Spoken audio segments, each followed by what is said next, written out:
There was a subtle tension in the cabin as the boarding process neared its end, the kind of pressure that simmered just beneath the surface of polished manners and orchestrated service.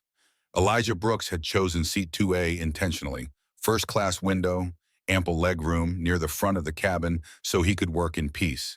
He was dressed sharp but understated, crisp navy blazer, tailored slacks, a watch passed down from his father. His presence was calm, composed. He placed his leather briefcase under the seat in front of him and opened his tablet to review notes for the conference he would be speaking at later that evening. It was a routine Elijah had perfected: work, fly, repeat. But today, routine was about to be shattered by the quiet violence of prejudice dressed as protocol. "Excuse me, sir," the flight attendant said, her voice dripping with forced courtesy, the kind that sounded polite but felt like a push. "There seems to be a mistake. We need you to move to accommodate one of our VIP passengers."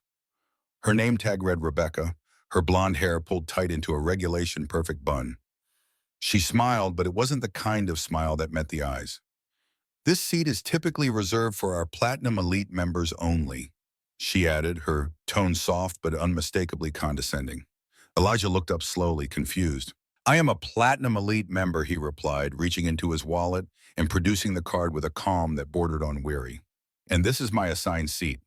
Rebecca blinked, a flicker of surprise crossing her face before her expression reassembled into something firmer.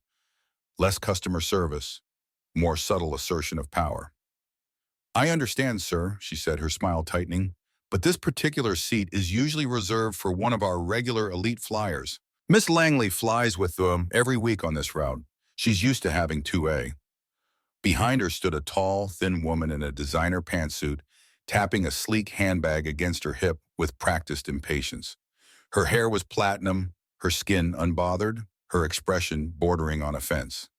"I always sit there," she muttered, just loud enough for nearby passengers to hear, her eyes scanning Elijah from his shoes to his face. "It's practically my seat." Her voice was cold, clipped, each word sharpened with entitlement. The murmurs began as passengers settled into their seats, trying not to stare but failing. Phones were raised subtly, screens angled, just in case the scene turned into something. Elijah didn't flinch. He had been here before, in different versions, different places, hotels, boardrooms, private lounges, always polite confusion wrapped in a question that was never asked outright.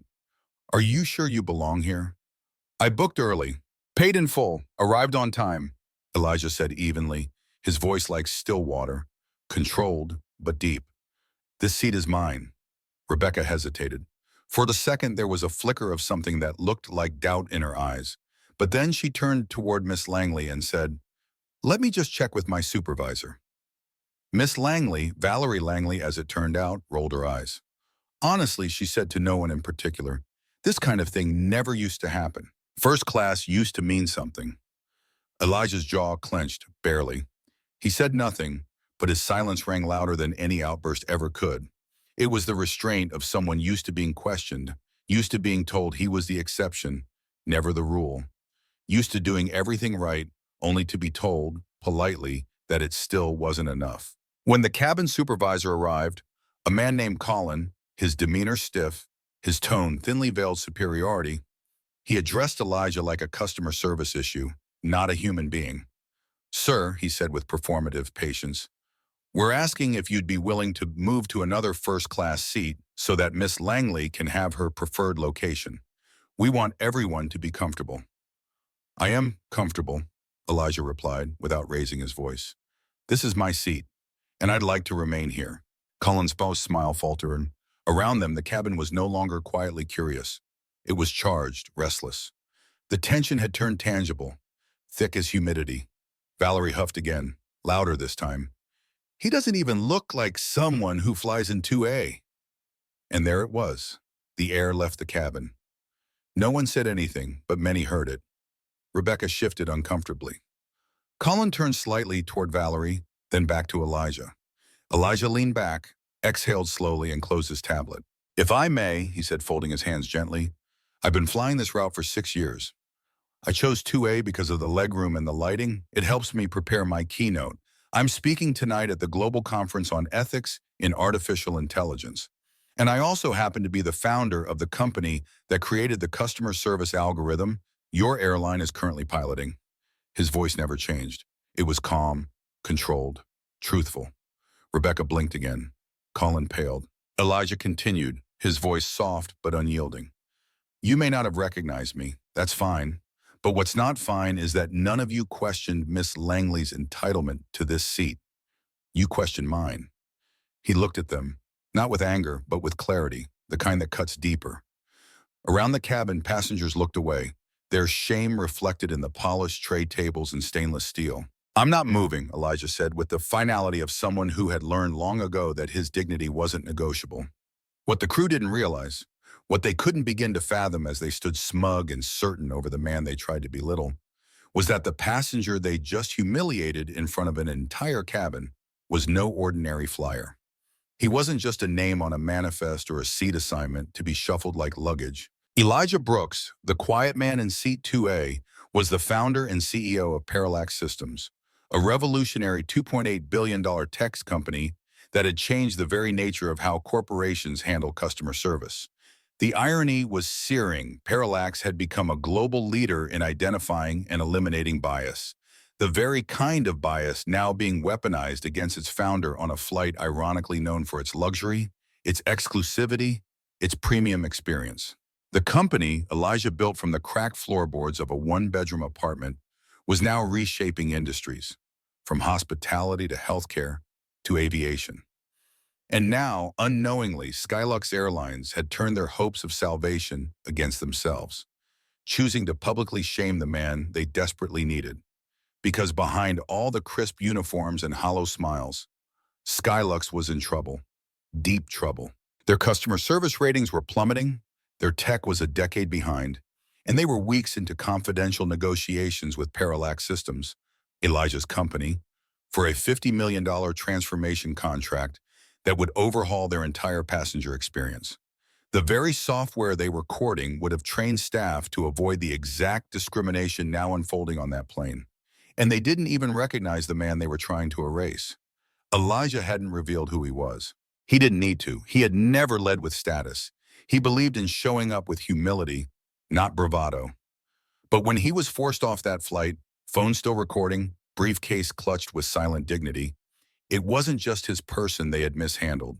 It was their own future. Within minutes of his removal, the videos taken by fellow passengers began surfacing on social media. One clip, clear and damning, captured the precise moment money changed hands between Valerie Langley and the flight supervisor. The second showed Elijah calmly stating his platinum status, his assigned seat, and being threatened anyway. But it was the third, recorded as Elijah was escorted off the plane, that cracked the internet wide open. I'm being removed from the seat I paid for because someone thinks I don't belong here, he said into the lens, his voice composed, his face steady. And then, just before the video ended, but they chose the wrong person to underestimate. That sentence became a lightning rod, a rallying cry, a mirror held up to every boardroom, every airport, every quiet moment where someone had been told, you don't belong here. And in that moment, millions of people recognized the story as their own. What came next happened fast. By the time Elijah touched down in a private terminal elsewhere, his team had already convened. His COO, his legal counsel, and his head of communications were all waiting. Laptops open, phones buzzing like angry bees. Elijah, his COO said, her voice tight with controlled urgency. They just removed the man who owns 26% of their shares. You now hold a controlling stake in Skylux Airlines. For a moment, the absurdity of it almost made him laugh. They had removed their largest shareholder from a flight, physically removed the man they had been begging for a lifeline. We issue the statement now, Elijah said quietly. We're not asking for justice. We're going to define it. And as Elijah stepped in front of the cameras hours later, addressing the world with the same calm clarity that had carried him through storms before, his words echoed far beyond the walls of Skylux's glass towers. He didn't raise his voice. He didn't insult. He revealed. He showed who he was. And in doing so, he showed who they had been. In boardrooms across the country, executives scrambled to assess what this meant, Not just for Skylux, but for every company that had ever underestimated a quiet, composed black man in a seat they thought belonged to someone else. CEOs paused. Investors panicked. Brands rushed to distance themselves from Skylux. The stock plunged 18% before noon. And in those quiet, desperate hours inside corporate crisis rooms, everyone began to ask the same question. Who is Elijah Brooks? But the more important question, the one every company, every leader, and every passenger would soon be forced to confront, was not who he was, but why they hadn't recognized him. Why, despite his achievements, his credentials, and his humanity, he had still been made invisible the moment he sat in that seat. Why he had still been seen as less worthy than someone louder, paler, wealthier looking. Elijah wasn't interested in revenge. He didn't need to yell or rage. His power was never in spectacle. It was in strategy, in presence, in legacy. And when he called an emergency shareholder meeting just 48 hours later, every Skylux executive was in attendance, some still in disbelief, others silently praying he would not burn the company to the ground. But Elijah didn't come to destroy.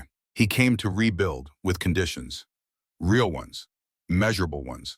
Not just firings, but reform. Not just apologies, but transformation. He demanded the termination of every staff member involved, the implementation of sweeping anti-bias training, in full transparency to the public.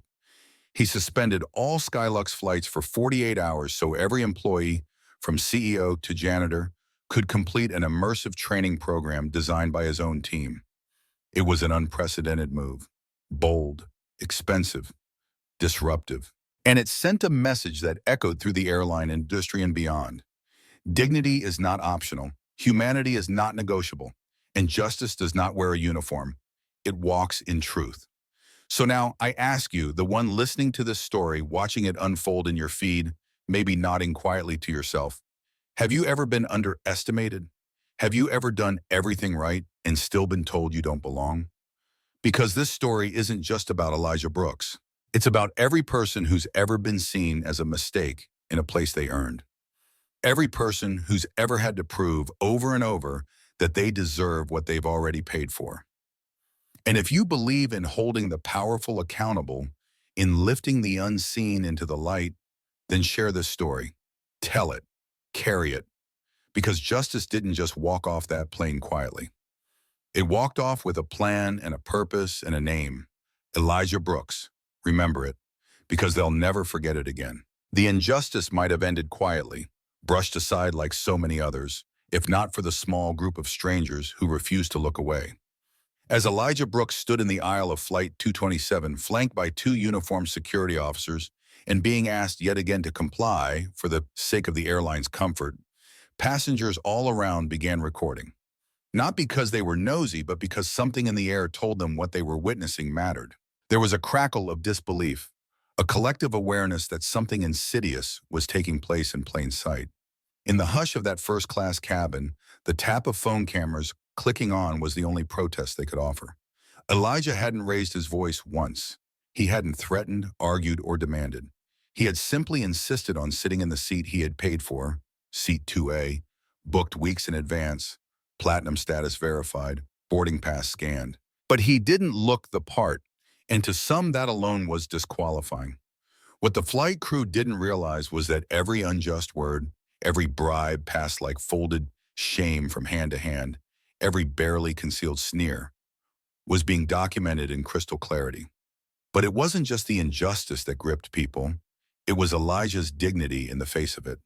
The video showed him calmly explaining again and again that he was in his rightful place, that he had done nothing wrong. But perhaps the moment that broke people's heart most and ignited the fury that would later sweep across the internet was what happened right before he was escorted off the plane. A little girl, maybe 6 years old, seated with her father across the aisle, had been quietly watching everything unfold. Her hair was in tight braids, her small fingers clutching a coloring book she had abandoned when things began escalating. As Elijah gathered his belongings, her soft voice pierced the silence. "Why are they making the nice man leave?" Her father reached out to hush her gently, but it was too late. The question had landed like a stone in still water. Elijah turned and gave her a small, warm smile, the kind that holds back tears with grace. "It's okay," he said softly. "Sometimes people forget we all belong." The moment was caught on camera. And when the video went viral, it wasn't just because of the injustice, it was because of that. Because in that tiny, powerful exchange between a child and a man who had just been humiliated, the world saw the truth laid bare.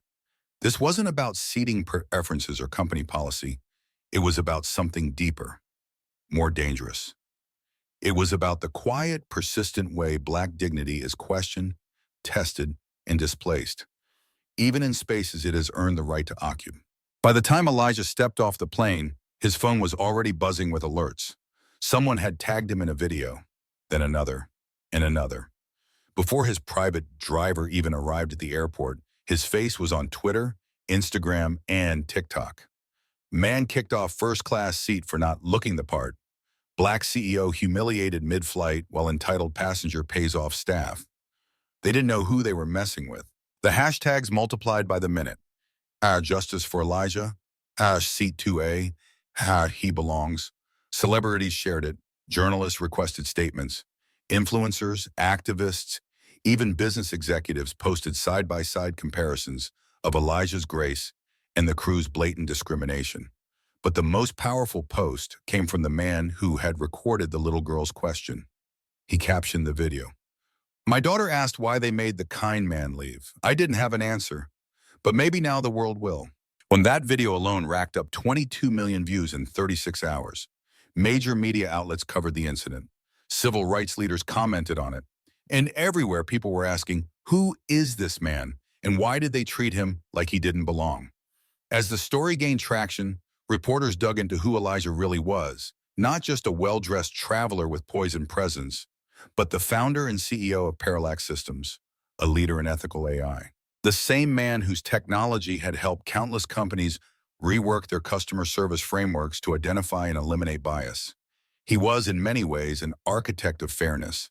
And yet, here he was, subjected to the very kind of injustice he had spent his life trying to prevent. The irony was brutal, the symbolism undeniable. It made people furious. And they didn't just comment, they acted. Thousands emailed Skylux Airlines. Tens of thousands flooded their social media accounts with demands for accountability. The airline's PR department scrambled to issue a statement, but the internet saw through it. "We are reviewing the matter" wasn't good enough. Not when the videos were clear, not when the world had seen the money change hands, not when the world had heard a little girl ask with heartbreaking sincerity why the nice man had to leave. The sympathy for Elijah didn't just come from his status. It came from his restraint, from the way he held his composure even while being shamed. It came from the memory of every time any one of us was made to feel small, out of place, invisible. People saw in Elijah not just a man, but a mirror, a reminder, and it made them rally behind him with rare unity. Justice was no longer a private hope, it had become public demand. All because a few strangers had the courage to press record. Because a child asked the question grown-ups were too afraid to voice. Because a man stood tall even when they tried to strip him down. And now we ask you, what would you have done if you were on that flight? Would you have spoken up, hit record, stood beside him? And if this story moved you, if it reminded you of something you've seen or lived, then share it. Let the world see what dignity looks like. Let the world hear what silence too often hides. Because sometimes the smallest voice, a child's voice, can echo the loudest. And sometimes the quietest man in the room is the one who changes everything. By the time Skylux Airlines CEO, Richard Halston, stepped into his sleek, glass-walled corner office that morning, the disaster had already begun. He didn't know it yet, but the company he'd spent 15 years building was already bleeding, hemorrhaging credibility, investors, and public trust. When his phone rang, sharp and sudden, he answered with the absent confidence of a man used to controlling outcomes. But the voice on the other end wasn't one of his assistants or division heads. It was the head of PR, Janet Cho, and her voice was trembling. "Sir," she said, not even bothering with pleasantries, "we have a situation, a serious one. You need to see the video right now." Richard sighed, rubbing his temples as he opened the file she forwarded to his tablet. 30 seconds in, the blood drained from his face. 1 minute in, he stopped breathing. By the time it ended, just under 5 minutes of crystal clear, damning footage, he felt like he'd been punched in the chest. There, captured from 3 separate angles, was a black man, poised, safe-spoken, unshakably calm, being humiliated by his crew. There was no shouting, no disruption, just stillness, dignity, and then came the bribe. The moment a white woman in seat 2A slipped folded bills into the flight supervisor's pocket after the man had been escorted off the flight. "We tried to warn you," Janet whispered over the line, "but it's already spreading." "Sir, the man they removed was Elijah Brooks." Silence. Dead, suffocating silence. "Did you say Elijah Brooks?" Richard asked, but he already knew. His voice cracked. Panic, pure and unfiltered, rushed in. Elijah Brooks, CEO of Parallax Systems, the man they had been chasing for months in quiet backdoor negotiations, the man who held the keys to their digital future, the man who, just last week, was reviewing a $50 million modernization contract that would have revolutionized their failing infrastructure. The man who, as fate would have it, also owned 26% of their company's stock, acquired silently through subsidiaries and investment partners, a controlling interest, and they had just dragged him off a plane like an inconvenience, publicly, shamefully, irrevocably. Outside the walls of Skylux's headquarters, the firestorm was well underway. The video had already hit 6 million views. Elijah Brooks was trending in 14 countries. High-profile investors were pulling out by the hour. Celebrity activists were calling for boycotts. Even rival airlines were issuing statements condemning discrimination in luxury travel, a subtle jab with surgical precision. Their own customers were canceling reservations en masse, demanding accountability. The stock had already dropped 12% by midday. And Richard knew with sickening certainty that it wasn't over. It was just beginning. Downstairs, an emergency executive meeting was being held in the top-floor boardroom. Normally a space for champagne and strategy, today it felt like a war bunker. Every face around the polished mahogany table was pale, drawn, rattled. "We can fix this," someone muttered. "We can suspend the crew, issue a statement, offer him a public apology." But Richard slammed his hand on the table, his voice cracking. "He's our largest shareholder," he said, the truth finally crashing through the wall of corporate arrogance. "He's not going to want an apology. He's going to want our heads." And Elijah? He didn't yell. He didn't rage. He didn't go on a talk show or rant online. He didn't have to, because sometimes dignity is louder than fury. Elijah made one quiet phone call to his team. "We canceled the deal immediately." And that single sentence sent a shockwave through the entire corporate ecosystem. The contract, months in the making, intended to salvage the airline's crumbling digital infrastructure, was gone, just like that. And with it, any hope Skylux had of catching up to its competitors. Their entire roadmap had depended on that deal. They had bet the future of their customer service, booking, and loyalty program revamp on Parallax Systems. And now the man behind that system, their own shareholder, had exposed their rot to the world, because they judged a man by the way he looked in a first-class seat. This wasn't just corporate crisis. This was a catastrophe. Investors weren't just angry, they were enraged. The board of directors, blindsided, convened a separate emergency session to discuss immediate damage control. But what could they say? That it was a misunderstanding? That it was handled internally? No, the videos told the story. The world had already decided it was too late for spin. The only thing left was truth. And that truth was this: Elijah Brooks had been wronged, not just as a customer, not just as a man, but as a symbol of what happens when power fails to recognize grace, when corporations ignore conscience, when a quiet strength is seen as a threat rather than a gift. So now we ask you, if this story moved you, if it angered you, if it made you look at the way people are treated in public spaces with new eyes, stand with Elijah. Like this story, share it, talk about it. Because we live in a world that often only listens when something goes viral. And this time it was caught on camera. But next time it might not be. Next time someone might be silenced before the first phone comes out. That's why your voice matters. That's why support matters. This isn't just about a man in seat 2A. This is about every person who's ever been told they're out of place in a room they built. So let Elijah know he's not alone. Click like if you believe respect shouldn't be earned through recognition, but given as a right. Drop a comment of encouragement if you've ever been in his shoes. Because when we lift up stories like this, we don't just fight injustice, we rewrite the script. And Elijah Brooks, he's not just rewriting it. He's authoring a new chapter, one where dignity, power, and purpose walk into the room together, and nobody dares ask them to leave tomorrow. The walls of Skylux Airlines had always gleamed with glass and gold. Corporate prestige etched into every marble tile, every strategic quote engraved along the hallway walls about excellence, integrity, and putting people first. But today, those walls felt thin, fragile, almost transparent, because the truth had finally broken through them. In a quiet room 3 floors beneath the executive boardroom, Trevor Madsen, Jessica Vaughn, and Captain Harold Reynolds sat in a sterile conference room, stripped of all grandeur. No coffee trays, no comforting window views, just 3 metal chairs, 3 manila folders, and 3 security officers standing silently at the back. The hum of fluorescent lights above them was the only sound until the HR director walked in, her expression unreadable. She didn't ask how they were. She didn't offer water. She didn't waste time.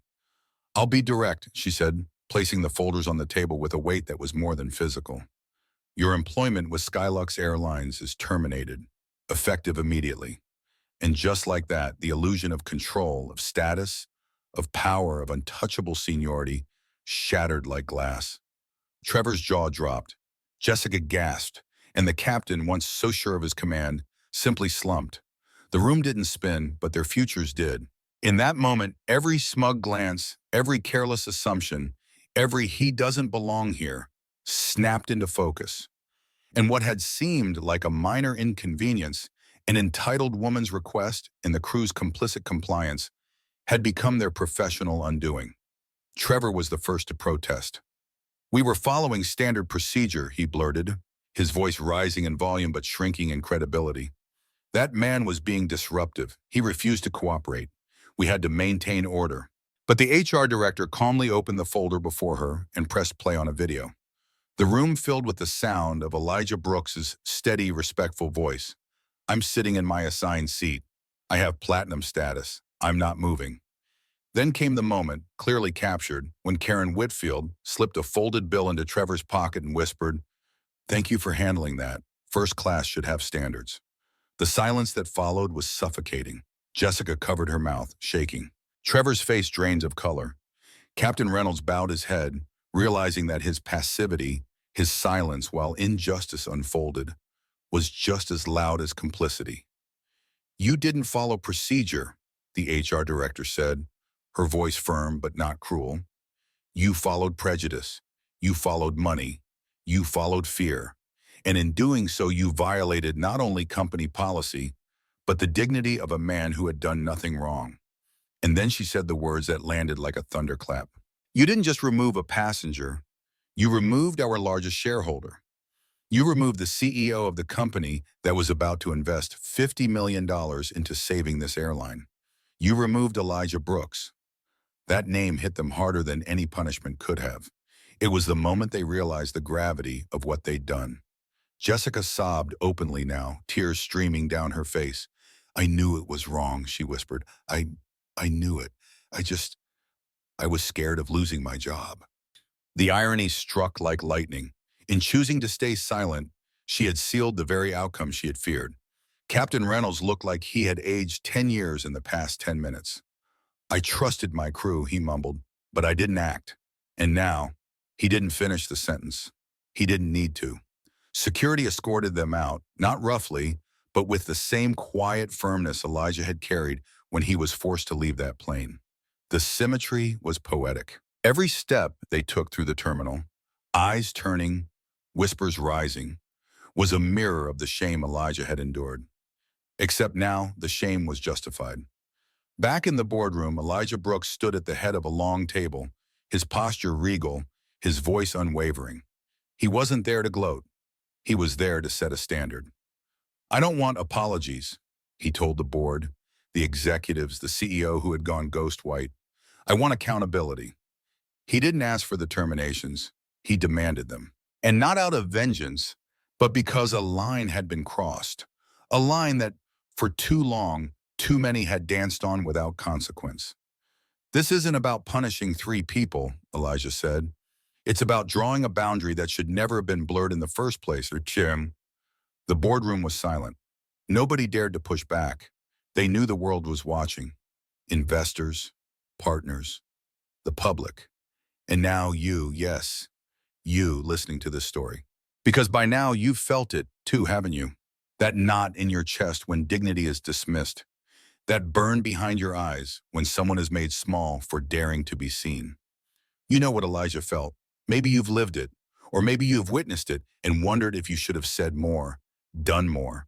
And if you're still here, still listening, then let's make sure this story doesn't end in silence. Drop a comment right now to encourage Elijah Brooks, not because he needs your validation, but because he deserves to know that quiet strength is still seen. Type respect if you believe calm courage should be honored, not punished. Type accountability if you believe companies must do more than issue empty apologies. And if you've ever been overlooked, dismissed, or underestimated, share your story in the comments. Because when we speak, others feel less alone. Elijah's stand isn't just about a seat on a plane, it's about a seat at every table, a seat in every room where decisions are made, where assumptions live, where biases hide behind protocol. And when he stood up by staying seated, when he refused to yield not with defiance but with dignity, he reminded the world of something we keep needing to relearn. That real power doesn't shout, it doesn't threaten, it doesn't pay to push others down. Real power sits still when the world wants it to disappear and waits for justice to arrive. So let's be the echo of that justice. Let's make sure Elijah's story isn't just remembered. It's repeated, reshared, retold until no one dares pull the same stunt again. Support Elijah in the comments. Show up for people like him. Because the next time someone is told they don't belong, they'll remember this moment. And maybe, just maybe, they'll stay seated too. No one in the aviation industry had ever seen anything like it. Skylux Airlines, the epitome of polished luxury, sleek branding, and first-class opulence, grounded every single one of its flights. Not for weather, not for maintenance, but for conscience. For 48 hours, not a single Skylux aircraft left the tarmac. Their global fleet, valued in the billions, sat idle at terminals from Atlanta to Abu Dhabi. Boarding gates once filled with passengers buzzed with an eerie stillness. Monitors flashed the same alert in bold red letters. Flight canceled, company-wide training in progress. At first, the public didn't understand. Cancel all flights? Ground the entire airline? Was it a strike? A system outage? But then the press release dropped, and the world held its breath. Effective immediately, it read, Skylux Airlines will pause all service for 48 hours as we begin the first phase of a mandatory anti-bias and ethics training program for every employee, from janitorial staff to the CEO. This initiative, designed and led by WR Tech Solutions, marks the beginning of a systemic transformation within our company.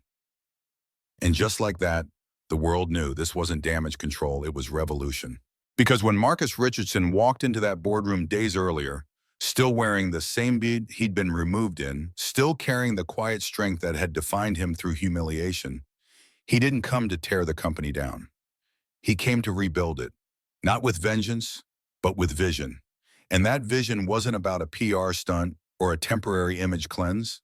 It was about culture, about reckoning, about truth. And that truth was brutal.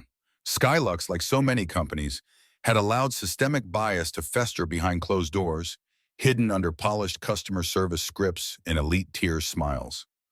But now the doors were open. The rot was visible.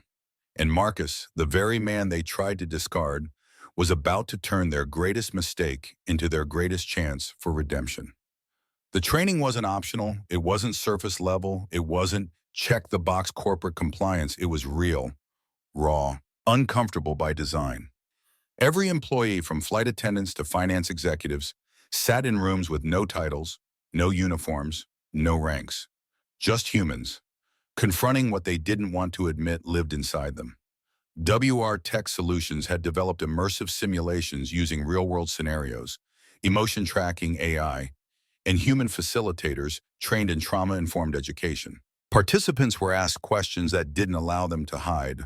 Have you ever judged someone by how they looked in first class? Have you ignored a colleague's bias because it wasn't directed at you? Have you ever confused authority with justice? The silence in those rooms was often deafening. Tears were common. So was defensiveness. But slowly, layer by layer, walls began to crack. One flight attendant, barely 26, admitted he had always assumed black passengers in first class were athletes or entertainers. I never said it out loud, he confessed, voice shaking, but I thought it. I see now that's no better. A regional manager broke down while recalling how he once escorted a passenger off a plane simply because a white customer felt unsafe. He had justified it as a safety precaution. Now he knew better. These weren't just lessons, they were reckonings. And Marcus didn't hide behind his team. He showed up. In room after room, training after training, he stood in front of Skylux employees. Not as a billionaire CEO, not as a shareholder, but as a man who had been humiliated by the system they all served. You didn't just remove me, he said quietly in one session, his voice steady despite the weight behind it. You removed your reflection. Because what happened to me happens to people without power, without cameras watching, every single day. And most of them don't get to sit in this room and tell their story. Those words landed like thunder. Some cried, some looked away, some leaned in, but none walked out unchanged. News outlets covered the shutdown with breathless fascination. Airline grounds fleet to confront bias, one headline read. Another, the passenger they tried to remove is now leading their rebirth. Analysts initially predicted financial ruin. A 48-hour shutdown in the aviation industry was unheard of. It meant tens of millions in lost revenue. But what no one could predict was how the public would respond. Passengers began rebooking Skylux flights, not out of convenience, but out of conviction. Finally, one tweet read, a company that doesn't just apologize, they act. Support flooded in from community leaders, civil rights groups, and even former competitors who admitted, quietly, that they were watching and learning. The move sparked industry-wide conversations. Other airlines began reaching out to WR Tech Solutions, asking for consultations, wanting to understand what real reform could look like. For Marcus, it was never about saving Skylux. It was about sending a message no one could ignore. You don't fix bias by burying it. You fix it by grounding everything until you're ready to take off differently. And the emotions that poured in from the public were overwhelming. Thousands commented on WR Tech's social platforms, thanking Marcus for what he was doing. People shared their stories, being stopped, profiled, questioned, displaced. You're doing this for all of us, one post read. For every time we had no camera, no power, just pain. And now we turn to you, yes, you reading or listening, because this story isn't just about an airline. It's about a man who turned personal humiliation into collective transformation. A man who could have walked away, rich, right, and silent, but chose instead to rebuild the system that failed him. So if you believe in what Marcus is doing, if his strength moved you, if his resolve reminded you that justice is an action, not a statement, drop a comment below. Type respect if you admire his courage. Type I'm with Marcus if you stand for reform over revenge. And if this story made you reflect, even for a moment, on how we treat each other in shared spaces, say so. Your voice matters. Your support matters. Because when Marcus grounded a billion-dollar company for 48 hours, he didn't just pause flights. He reset the altitude of what justice looks like. And now, with the world watching, we have a chance to lift that standard even higher, together. It didn't happen overnight. Change never does. Not the kind that matters. Not the kind that lasts. But in the months following the viral incident that nearly brought Skylux Airlines to its knees, something extraordinary began to take shape. Slowly at first, almost imperceptibly, like light seeping under a locked door. At first, it was in the details. Flight attendants greeting every passenger by name, not just the ones in designer suits. Ground crew pausing to help elderly travelers with genuine warmth, not performative cheer. Gate agents speaking with the same respect to a backpacker as they would to a corporate VIP. But behind those small gestures was a tidal wave of transformation, because for the first time in its history, Skylux Airlines wasn't just managing optics. It was rebuilding identity. From top to bottom, the company began to confront the quiet, corrosive hierarchies that had once governed how people were treated in the skies. And at the center of that transformation, always calm, always steady, was Marcus Richardson, the man whose refusal to give up a seat had lit the match that forced an entire industry to confront the fire it had long pretended didn't exist. Skylux didn't just retrain staff, they reimagined them. Every employee, from janitorial crew to executives, was now equipped not only with technical knowledge but emotional awareness. Through monthly immersive workshops developed by Marcus's team at WR Tech Solutions, they explored real-life scenarios rooted in subtle bias, miscommunication, and human dignity. They learned to recognize the assumptions buried in routine, the instinct to glance at someone's appearance before confirming their credentials, the way tone shifted when talking to different kinds of passengers, the temptation to prioritize status over fairness. These weren't theoretical lessons. They were raw, messy, sometimes painful, but they were necessary. And as the months passed, the airline that had once embodied quiet exclusion began to radiate inclusion in ways that were impossible to ignore. The emotional impact on passengers was profound. Many, like 72-year-old Evelyn Harris, noticed immediately. She'd been flying Skylux for decades and had long since accepted the chilly dismissiveness that met her whenever she traveled alone. But on her first flight post-reform, she burst into tears when a flight attendant knelt beside her to ask if she needed help with her insulin cooler, remembering her name again when serving her lunch. "No one's ever treated me like I mattered on a plane before," she wrote in a letter to the company. Stories like hers began flooding in. A Muslim couple, long used to secondary screenings and whispered suspicions, described being greeted with "Salam alaikum" by a gate agent who had taken the initiative to learn cultural greetings. A young transgender passenger shared how a Skylux crew member had discreetly asked which name and pronouns they preferred for onboard communication. These weren't just gestures, they were affirmations. And they spread, person by person, flight by flight, until the skies themselves felt more open. Internally, the shift wasn't easy. There were some who resisted, who rolled their eyes at the word bias, or scoffed at the need for change. But those voices grew quieter as the culture shifted, not through force, but through truth. Because employees weren't just being trained, they were being seen. For the first time, feedback flowed upward. Anonymous employee reports were reviewed not by HR alone, but by a newly formed equity advisory board led by both external experts and internal advocates. People who had once feared of retaliation for speaking out now felt empowered. A flight attendant who reported a coworker's discriminatory language was not only taken seriously, but thanked, promoted, and given the opportunity to help redesign the training modules. Skylux was no longer a place where silence thrived. It was a place where accountability lived, and the numbers proved it. Independent auditors published quarterly reviews of staff behavior, passenger experience, and conflict resolution metrics. Transparency wasn't just a buzzword anymore. It was policy. Passengers could review anonymized bias metrics per route, and staff could track progress in real time through a mobile app developed by WR Tech. By the 6-month mark, something incredible happened. For the first time in airline history, service satisfaction scores among Black, Hispanic, and Middle Eastern passengers matched, and in some cases exceeded, those of white passengers. For decades, disparities had existed in silence. But now, the data told a new story. Public trust, once in free fall, began to rise like a balloon catching wind. Bookings surged, and not because of flashy marketing or discounts, but because people believed.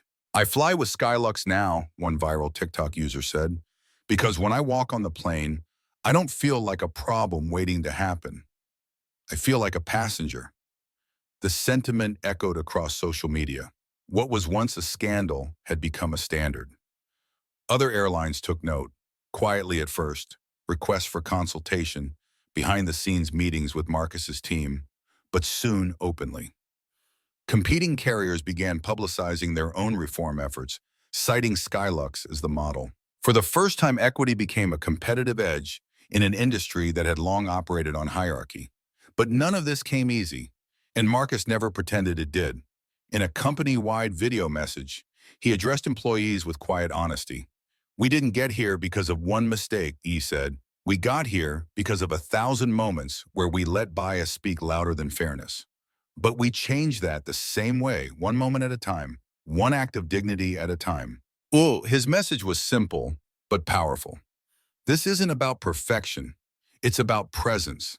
And across airports, terminals, and in-flight cabins, that presence could be felt, not just in words, but in ways. People were listening. People were learning. People were growing. And now we turn to you. Because this story, this transformation, is not about an airline. It's about the truth that we are all passengers in shared spaces. And in every seat, every line, every encounter, we have a chance to either protect dignity or chip away at it. So if Marcus's story moved you, if this cultural shift gave you hope, made you feel seen, or made you want to believe better is possible, drop a comment. Type "hope" if you believe change is still possible.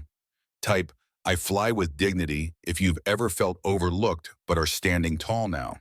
And share this with someone who needs to know that redemption isn't just a dream, it's a direction. Because when the skies change, the world does too. And thanks to one man's quiet strength, the industry is finally learning how to fly with its heart.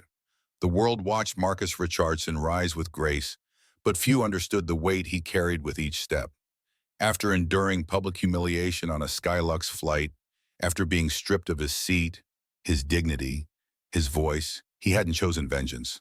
He hadn't chosen the easy, seductive path of punishment that would have allowed him to wash his hands of the very people who once tried to silence him. Instead, he chose something harder, more radical: redemption. Because Marcus understood something the headlines couldn't capture. Real change wasn't measured in firings, but in the courage to rebuild people from the wreckage of their worst choices. So just 6 months after the world saw him walk off that plane with the quiet strength of a man betrayed but not broken, Marcus stepped back into the public eye, not to deliver a verdict, but to offer a path forward. At a press conference that stunned even his closest allies, he stood behind a podium flanked by former Skylux employees, the very ones who had removed him: Trevor Madsen, Jessica Vaughn, and Captain Harold Reynolds. His voice, as always, was composed, but this time it carried something else: forgiveness without forgetting. "I believe accountability matters," Marcus began, looking not at the cameras, but at the 3 people behind him. "But I also believe in second chances, when they're earned, not given. That's why I'm launching the Second Chance Initiative, a program designed to help individuals who've participated in bias-driven incidents understand, heal, and transform." Behind the scenes, his team had built a curriculum rooted in empathy, education, and discomfort. This wasn't a public relations stunt. It was a spiritual reckoning wrapped in coursework. Those who entered would confront the consequences of their actions, not just from the lens of policy, but through the lived experiences of those they had harmed. Trevor, Jessica, and Reynolds weren't promised anything. Not reinstatement, not forgiveness, not reputation repair. They had to earn their way back, brick by brick, hour by hour. At first, Trevor resisted. A proud man raised in a home where colorblindness was seen as virtue and where questioning authority was discouraged, he'd long considered himself fair, decent, just doing his job. "I wasn't racist," he muttered during the program's intake interview. "I just thought he was being difficult." But in the first week of the program, Trevor was paired with Darnell, a 19-year-old community college student who shared his experience of being profiled at airports dozens of times, despite never causing a disturbance. "They never ask questions," Darnell told him, eyes steady. "They just see my skin and decide I'm the threat." Something cracked inside Trevor that day. Not shattered, not broken, but cracked enough to let truth in. In later sessions, he would speak about growing up watching his father mock people of color from behind a newspaper and how he never questioned the jokes. "I thought silence was neutrality," Trevor admitted through tears. "I didn't know it was compliance." Jessica's journey was different. The moment she saw the video replayed, her awkward smile as she took money from Karen Whitfield, her discomfort that curdled into complicity, she broke. She sobbed through most of the first week, filled with shame she hadn't known how to name. But it wasn't until she sat across from Grace, a black social worker and former flight attendant, that she truly unraveled.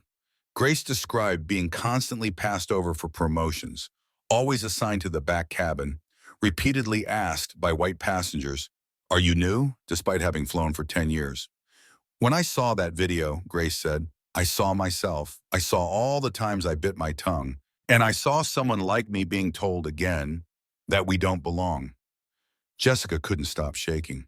I knew it was wrong, she whispered. I just didn't think I had a choice. Grace looked her in the eye and replied, You always have a choice. You just have to be brave enough to lose something for it.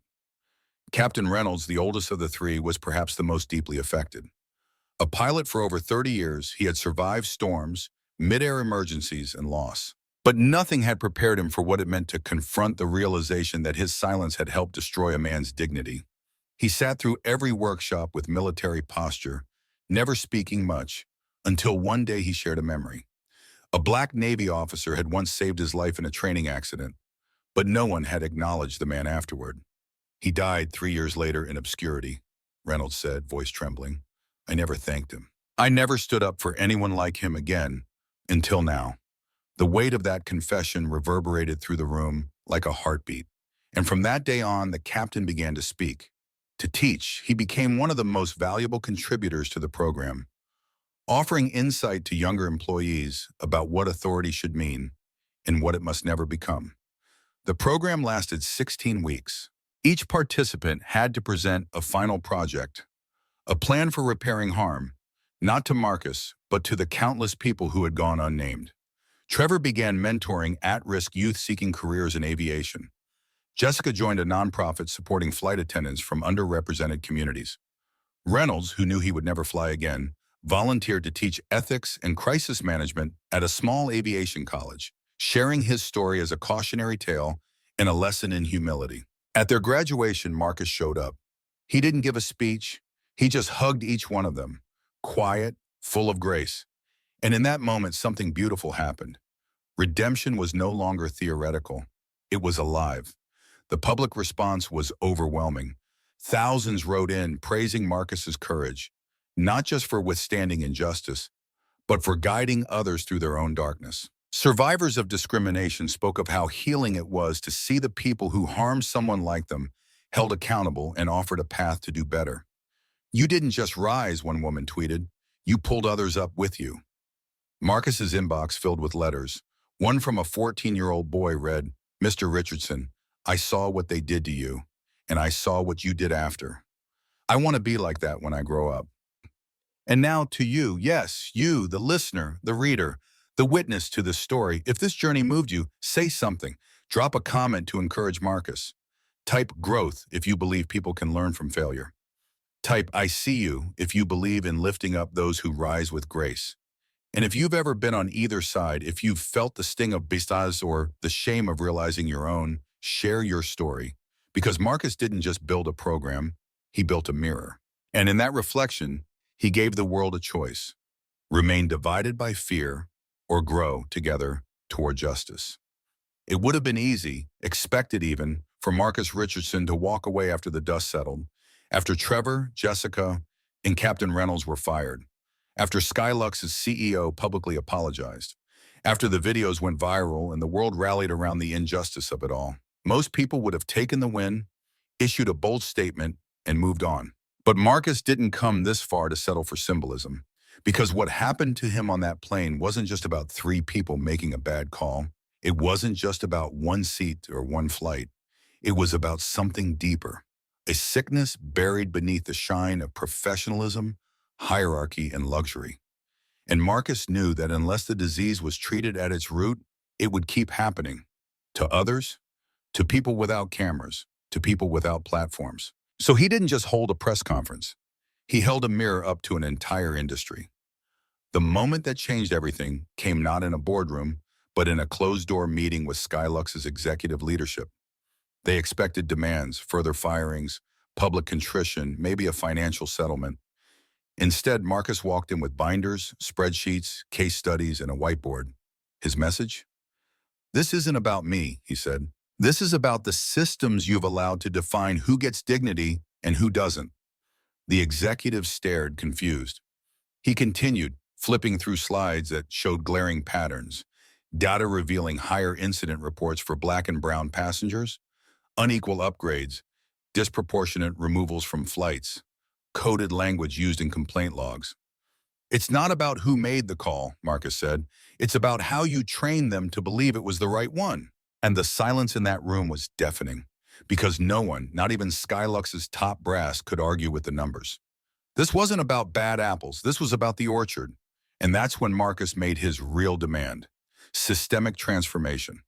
Not a memo, not a marketing campaign, not a polished apology video with subtitles and piano music, but real institutional restructuring. He insisted that Skylux establish a permanent equity and ethics division, staffed not by corporate yes-men, but by independent experts and diverse stakeholders who could review decisions, intervene when patterns emerged, and hold the highest levels accountable. He required full transparency of hiring, firing, and promotion data across race and gender. He called for an anonymous reporting portal accessible to all staff and passengers, backed by legal protection for whistleblowers. "If we're serious about change," Marcus said, "it has to be baked into the blueprint, not added as decoration after the structure is built." And here's the thing that made people feel it in their chest. Marcus wasn't asking for a single benefit for himself. No payout, no title, no fanfare. He didn't want his name on a wing of the building. He wanted policies that would protect the next person. A Black mother and coach who dares to ask for water, a Muslim man with a boarding pass who's questioned again, a disabled veteran whose cane is treated like a nuisance.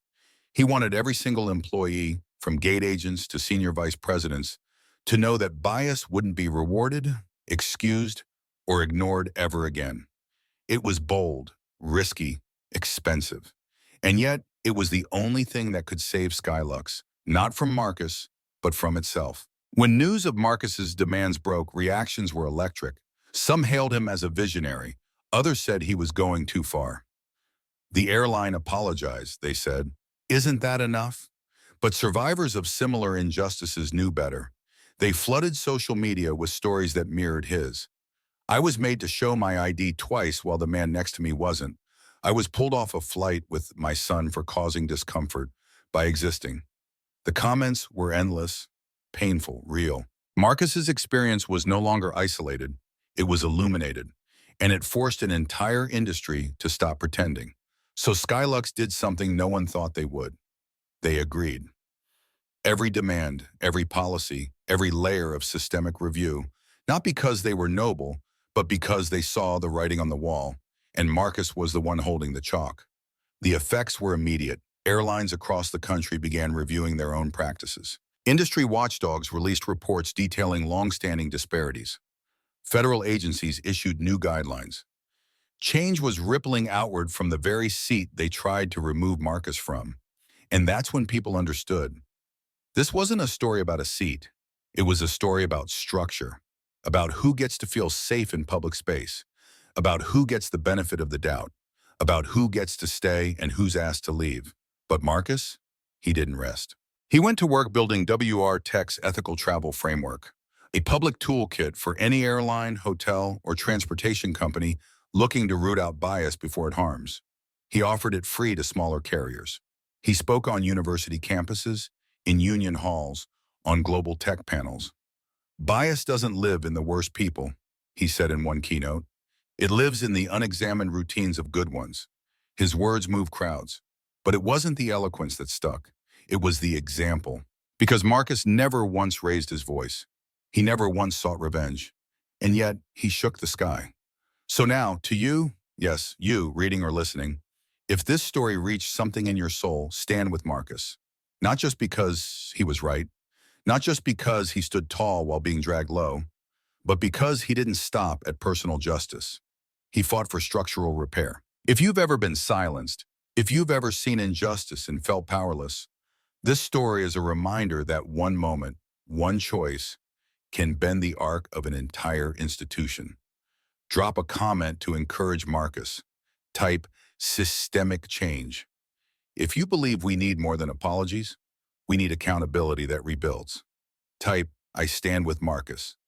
If you've ever been told you don't belong and chose to belong anyway. And if you've ever worked inside a system that whispered to you to look away, to stay quiet, to stay safe, let Marcus's example remind you that quiet strength can still roar. Because Marcus Richardson didn't just fight for his seat, he rewrote the policy that determines who gets one at all. And the sky will never be the same again. In the end, justice didn't look like a courtroom or a public takedown. It didn't wear the face of revenge or retribution.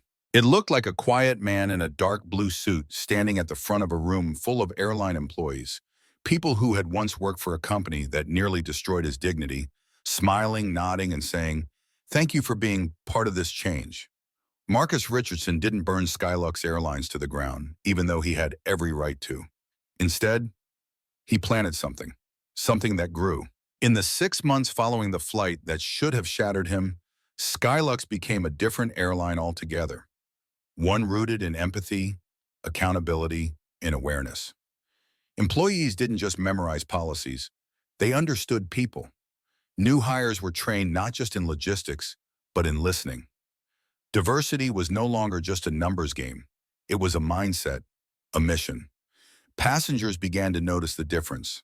Service wasn't just excellent, it was equitable. And for the first time in our team, the airline's own data showed that Black, brown, and underrepresented passengers reported the highest satisfaction ratings of any demographic. That kind of shift doesn't happen by accident. It happens when someone like Marcus decides that justice isn't just about punishing those who got it wrong. It's about making sure they and everyone around them learn how to get it right. The final milestone came on a warm spring morning when Skylux unveiled their brand new internal headquarters wing, the Marcus Richardson Center for Equity in Aviation. It wasn't just a gesture, it was a fully staffed department led by experts and supported by WR Tech Solutions, devoted to preserving and expanding the cultural transformation Marcus had initiated. As part of the dedication ceremony, Marcus spoke softly to the assembled crowd. "When they took my seat, I could have fought for just myself, but that would have been small justice. I wanted more, for all of us. And that only happens when we stop fighting just to punish and start fighting to build." His words hung in the air, carried by the applause of every flight attendant, pilot, gate agent, and executive who had seen their company fall and rise again. And that's the true heart of this story. That dignity is not only about what you demand when you've been wronged, it's about what you choose to do when you're in power. Marcus chose to lead, not with bitterness, but with vision. He taught us that justice isn't about making someone else suffer. It's about ensuring no one else has to. It's about building systems that protect, not privilege, that uplift, not exclude, that endure, not just react. But it wasn't just the airline that changed. The impact rippled into places no one could have predicted. Universities began incorporating Marcus's story into ethics courses. Business schools restructured case studies to focus on what leadership looks like when it's driven by integrity instead of ego. Employees from other airlines wrote to Marcus saying things like, "You gave me the courage to speak up at work," or "Because of you, I don't shrink myself when I board first class." One young woman, a newly licensed pilot, wrote, "I used to think I'd always have to prove I belonged in the cockpit.